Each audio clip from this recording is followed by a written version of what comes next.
So here's my sourdough starter, Abraham. He's looking very bubbly and ready to go.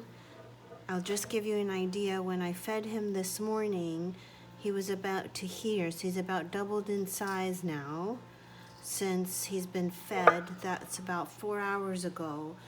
It depends on the temperature, really, how long it takes for him to get active. So now my sourdough starter is active, and I'm going to use him to bake my sourdough boules today.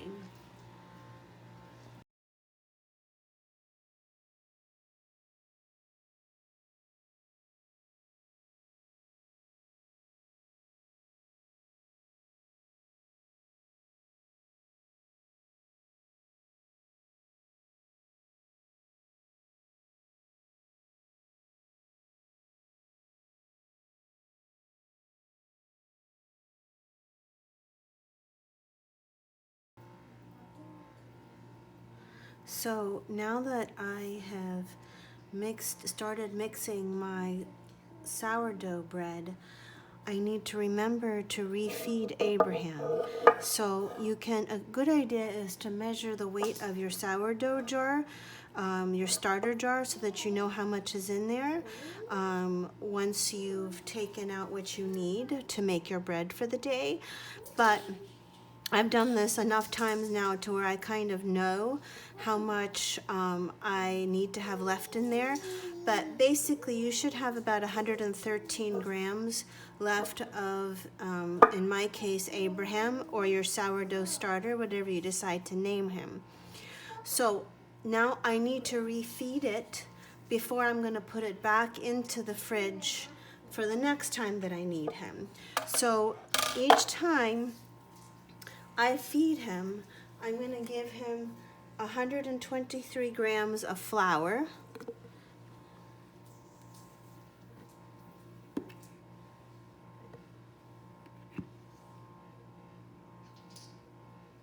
and I'm going to give him 113 grams of water. And what I usually do is I start my bread baking morning with a big pitcher of water, so I don't have to keep going back and forth to the faucet to get water. And so then also my water is at room temp when I start using it. So that's my flour and water. That's what I need to refeed Abraham. And I'm going to now mix it up.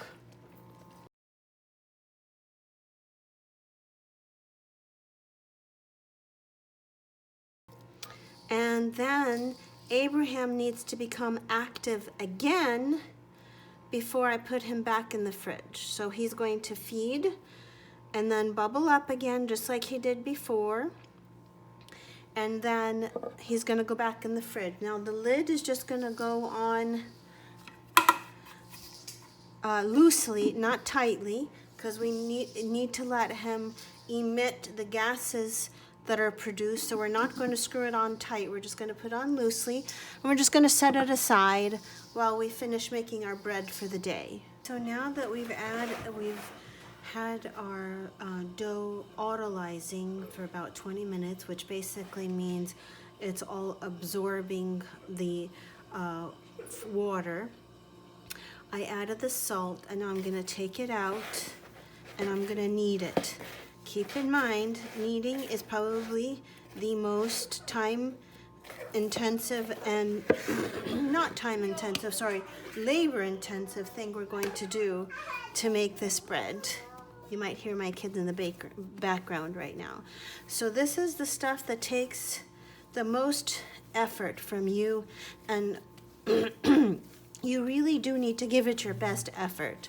You're going to knead it for a good 5 to 10 minutes, or until the dough has a smooth surface. So as you see, I'm going to push in, down, and out. And I'm going to keep doing that for about 5 to 10 minutes until I'm satisfied with the texture. I'm going to produce my gluten now, or create my gluten strands. Form my gluten strands is probably the best term. I don't need a lot of flour. If it's sticking a lot, then I'll use a little bit of flour on my surface but I don't need a lot of it. So we're gonna keep going kneading this. If I get tired, sometimes I get tired and I'll just stretch and folds like this. Okay, but otherwise I'm just gonna keep kneading until I'm happy.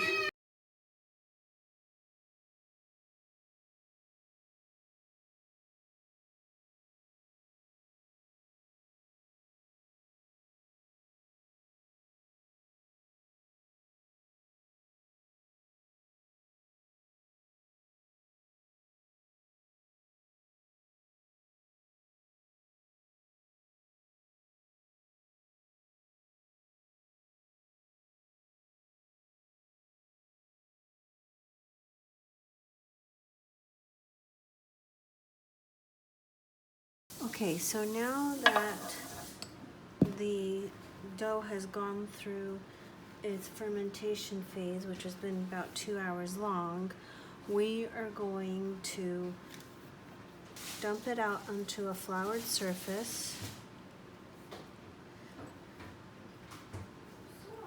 And then we're going to shape it, pre-shape it. We're going to do just, well, this is scaling and pre-shaping phases really.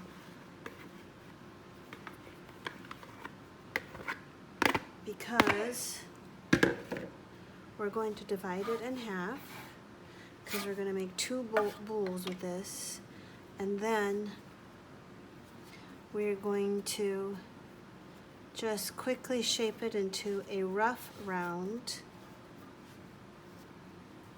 and let it rest for 20 minutes. Now that we've cut it and shaped it, it needs to rest again. So these are going to get covered and they're going to rest for another 20 minutes before we do the final shaping and proofing. Okay, so now they've been resting for about 20 minutes. Next thing we need to do is our final shape. For these, we're going to make them boules, which are round, and we're going to put them into these baskets. These are special baskets. I've coated it heavily with flour so it doesn't stick, or you can line it with a linen cloth.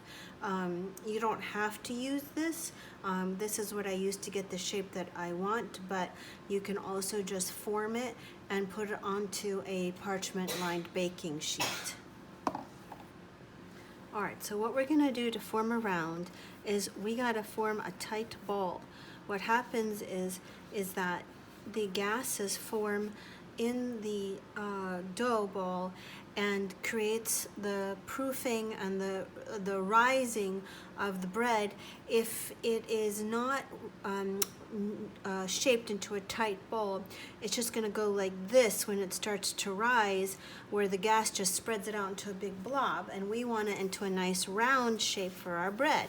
So we are going to get underneath that bread with our hands and twist while we're tucking under, and you can already see the air bubbles forming because it's getting trapped inside.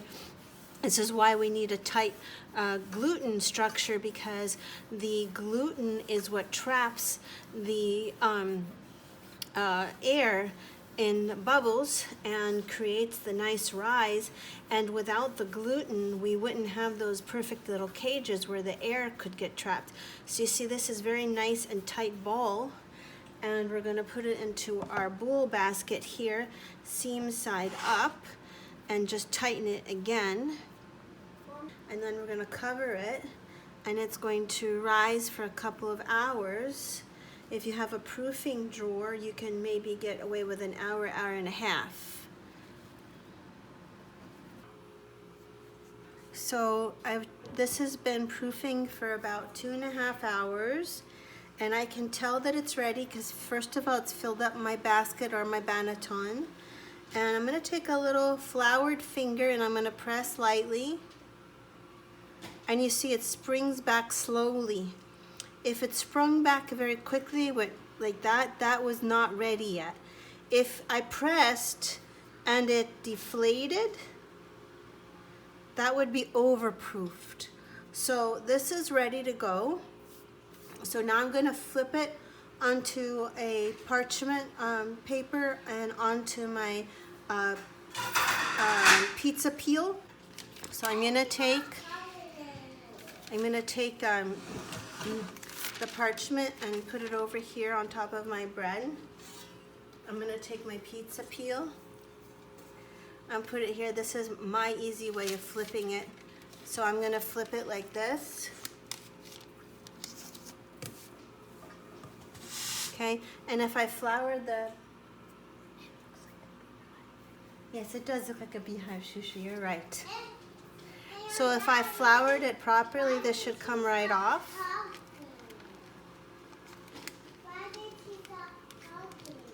Now it looks like a dough beehive. Yes. Because it's taken form of the patterns. Yes. Yes.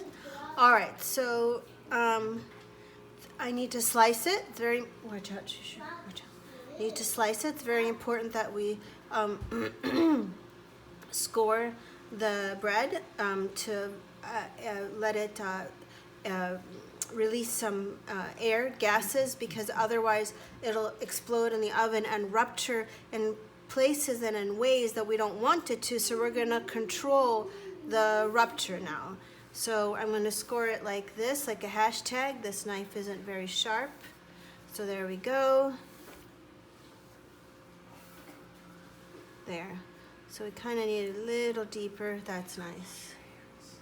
Now this way we control the release of air, and we control the pattern on it, so we can actually have different kinds of patterns, but in this case I'm just doing a hashtag.